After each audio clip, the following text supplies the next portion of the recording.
Discourse on taking refuge in oneself.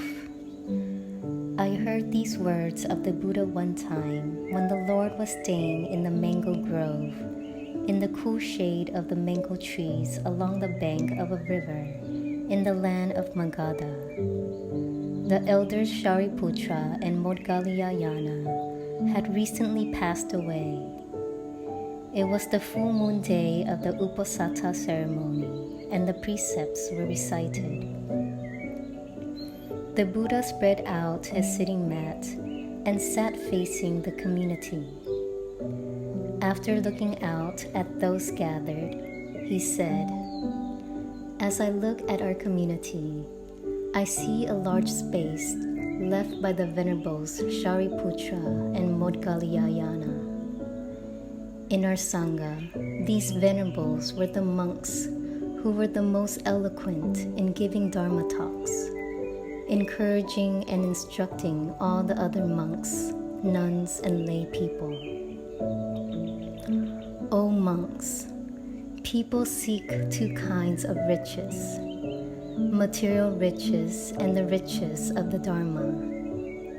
In their search for material riches, they can go to worldly people. In their search for the riches of the Dharma, they could always go to the venerables Shariputra and Moggalliyana. The Tathagata is someone who is not searching for anything, whether it is material or the Dharma. O monks, do not be sad or anxious because Shariputra and Moggalliyana have passed into nirvana. On large trees filled with leaves, sumptuous fruits and flowers, the largest branches always die or are broken first. On jeweled mountains, don't the highest peaks always erode before the smaller ones?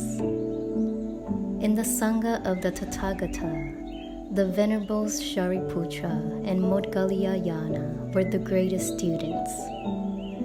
So it is natural that these venerables would enter nirvana first. Do not give rise to feelings of sorrow or anguish. All phenomena that are born, exist, and are subject to the influence of other phenomena. In other words, all phenomena that are composite must abide by the law of impermanence and eventually cease to exist. They cannot exist eternally without someday being destroyed. Everything we cherish and hold dear today, we will have to let go of and be separated from in the future. In not too long a time, I will also pass away. Therefore, I urge you to practice being an island unto yourself, knowing how to take refuge in yourself and not taking refuge in anyone or anything else. Practice taking refuge in the island of the Dharma. Know how to take refuge in the Dharma, and do not take refuge in any other island or person. Meditate on the body in the body, nourishing right understanding and mindfulness to master and transform your cravings and anxieties.